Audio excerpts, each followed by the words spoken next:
প্রজারা ভবানীকে দেখে বলে, আমরা এখানে একজন মহিলার হাতে কিভাবে নিজেদের সমস্যার সমাধান খুঁজে পাবো? না, আমরা এখানে থাকবো না, আমাদের এখান থেকে চলে যেতে হবে। একজন মহিলা যে কিনা আমাদের সমস্যার সমাধান করবে, যে মহিলা চিকের আড়াল থেকে এখানে বাইরে চলে এসেছে। এভাবে ভবানীকে বিদ্রূপ করতে থাকে, যেটা দেখে পিসি ঠাম্মা, ঈশ্বরীর মা সবাই খুব খুশি হয়ে যায়। ঈশ্বরীর মা বলে, দেখেছেন তো পিসিমা, কিভাবে ওরা সবাই এই হাগরের মেয়েটাকে জব্দ করছে? অনেক বার বেড়েছিল, তাই না? এখন বুঝুক ঠেলা। এদিকে ইন্দু বউ খুব ভয় পেয়ে আছে। তখন পিসিমা বলে, না, একদম ভয় পাবে না, আমাদের বউরানী রাজেশ্বরী রানী ভবানী, ও ঠিকই একটা উপায় খুঁজে বের করবে। এদিকে ভবানী সবার সব কথা শোনার পর বলে, আপনারা একটু চুপ করুন। আচ্ছা, আপনারা কি বলতে চাইছেন, যে একজন মেয়ে মানুষ কিছু করতে পারবে না? তখন প্রজারা বলে, হ্যাঁ, কারণ সবসময় পুরুষ চালিত এই সমাজ হয়ে এসেছে, তাই এখানে আমরা মেয়েদের কথা মানব না। আজ যদি একজন মেয়ে এভাবে উঠে দাঁড়ায়, তাহলে আমাদের সম্মান কোথায় যাবে? তখন ভবানী বলে, আচ্ছা, আপনি আপনার মায়ের কথা শোনেন। তখন সেই প্রজা বলে, মায়ের কথা কেন শুনবো না? মায়ের কথা না শুনলে হয় নাকি?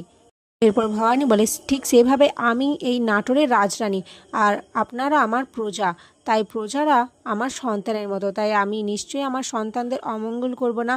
আমি তাদের ঠিক সমস্যার সমাধান খুঁজে বের করব। এদিকে এটা শুনে প্রজারা সবাই খুব খুশি হয়ে যায়, বলে, হ্যাঁ মহারানী, আপনি ঠিক কথাই বলেছেন, আপনি আমাদের সমস্যা সমাধান করতে পারবেন। আমরা যা করেছি, আমরা নিজেদের ভুল বুঝতে পেরেছি, আমাদের ক্ষমা করে দিন। এদিকে ইন্দু বউ বলে, সত্যি পিসিমা, আমাদের রাজেশ্বরী রানী ভবানী কোনো অংশে কম নয়, সত্যি সে যোগ্য রাজরাজেশ্বরী। পর সবাই তার সমস্যার কথা জানাতে থাকে। ভবানী সেই সমস্ত সমস্যার সমাধান করে দেয়। এদিকে দেবী প্রসাদের বাবা, তার এগুলো একদমই ভালো লাগছিল না। সে বলে, প্রজারা শুধুমাত্র এই জন্য এসেছে, কয়েকটা কথা বলল রাজরানী, আর ওরা এভাবে গলে গেল। ধুর, এদের দ্বারাই কিছুই হবে না, যা করার আমাকেই করতে হবে। এরপর খাজারজি মশাই ভবানীকে খবর দেয় যে শামসার খান লোকজন আবার আসছে নাটোরে।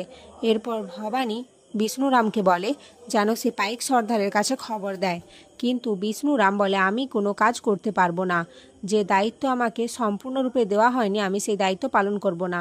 এবার আমিও দেখি রাজরাজেশ্বরী, আপনি কিভাবে সামলান সমস্ত দিক। এরপর বিষ্ণুরাম ওখান থেকে চলে যায়।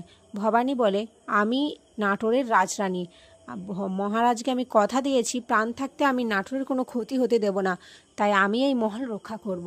আমি কিছুতেই বাইরের শত্রুদের এই মহলে প্রবেশ করতে দেব না। এরপর পাইক সর্দার সমস্তদের খবর দেয় যে সিংহদুয়ার বন্ধ করে দিতে। এরপর সবাই সিংহদুয়ার বন্ধ করে দেয়। ইন্দু বউ, পিসিমা এরা সবাই ভয় পেতে থাকে। ভবানী বলে, আমি থাকতে কারোর কোনো ক্ষতি হবে না, শুধু সবাই আমার কথা মতো চলো। এদিকে কুমু পিসি ঠাম্মাদের কথা শুনতে পায়। পিসি ঠাম্মারা বলে, কিভাবে এবার ওই হাগরের মেয়ে আমাদের নাটোর রক্ষা করে আমরাও দেখব। শেষে কিনা ওই হাগরের মেয়ের কথা আমাদের শুনতে হবে? না, আমরা কিছুতেই ওর কথা শুনবো না। কুমু বলে, আমি তো একজন বাইরের মেয়ে, আর নাটোরের এত বড় শত্রুরাজ নাটোরে প্রবেশ করতে চাইছে, যেখানে মহারাজ এখন অনুপস্থিত, আর আপনারা এইসব কথা বলছেন? এদিকে ভবানী এই সমস্ত শুনে কুমুর উপর খুব খুশি হয়ে যায়। আগামী পর্বে দেখা যায় শামসের খাঁরা চলে এসেছে। তারা এসে দেখে সিংহদুয়ার বন্ধ, আর ভেতরে ভবানীরা সবাই পাইক সর্দার নিয়ে দাঁড়িয়ে রয়েছে। আর এখানে আজকের পর্ব শেষ হয়ে যায়।